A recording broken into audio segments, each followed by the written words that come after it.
สบายดีทุกคนมื้อนี้มาอยู่กับ 2M เช่นเก่าเช่นเคยเนาะมื้อนี้เบาเอ็มมางานดองคนลาวเอาคนจีนเนาะทุกคนตอนนี้เขาก็จะทำการค้าหมูเนาะทุกคนตอนนี้ก็ทำการตอนนี้คอยก็เอาเนื้อมาย่างเนาะทุกคนเนี่ยก็จะเป็นเนื้อย่างโบราณเนาะทุกคนสบายดีทุกคนนี่ก็จะเป็นวิธีทำลาบ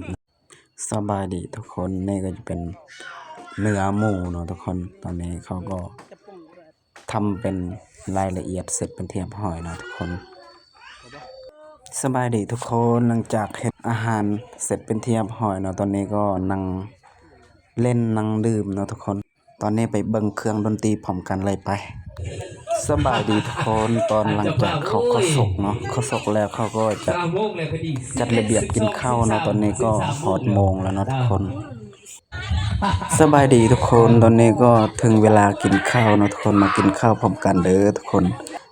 ตอนนี้ก็เปิดเพลงให้ทุกคนฟังกินข้าวม่วนพร้อมกันเด้อทุกคนมากินข้าวพร้อมกันเด้อหลังจากกินข้าวแล้วก็มีนักร้องมาร้องเพลงนะทุกคนนี่ก็จะเป็นนักร้องเพลงเราไปฟังเพลงพร้อมกันเลยเด้อทุกคน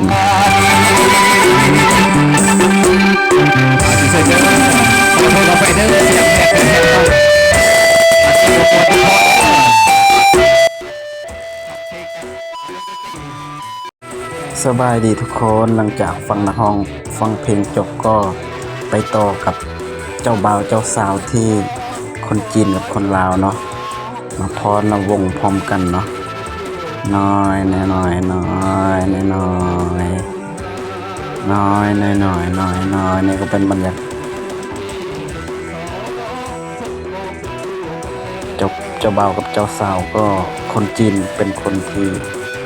ใหญ่สูงตุยๆคนลาวน้อยทุกคนบางหลังจากต่อเจ้าบ่าวเจ้าสาวก็ต่อพ่อต่อแม่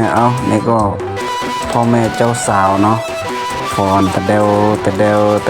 หน่อยนี่หน่อยนี่หน่อยโอ้ยตัวมวนไปตามวัดเนาะทุกคนหัวเอกมีอารมณ์เนาะยิ้มเนาะน้อยน้อยนี่หน่อยนี่หน่อยนี่หน่อยนี่หน่อยนี่ก็จะพ่อเจ้าสาวแม่เจ้าสาวเนาะพ่อแม่คนจีนบ่เห็นหน้าบ่เห็นตาเด้อทุกคนตอนนี้เขาก็ฟ้อนไปนะน้อยเนาะ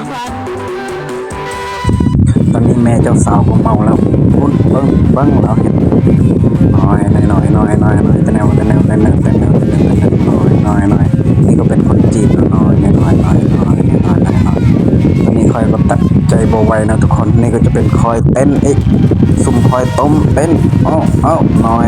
น้อยสำหรับคลิปนี้ก็จบเพียงเท่านี้ก่อนเด้ออย่าลืมฝากไลค์กดแชร์กดติดตามเพื่อคอยเป็นกำลังใจให้คลิปต่อไปในเด้อทุกคนบ๊ายบายคลิปนี้จบเพียงเท่านี้ก่อนบ๊ายบาย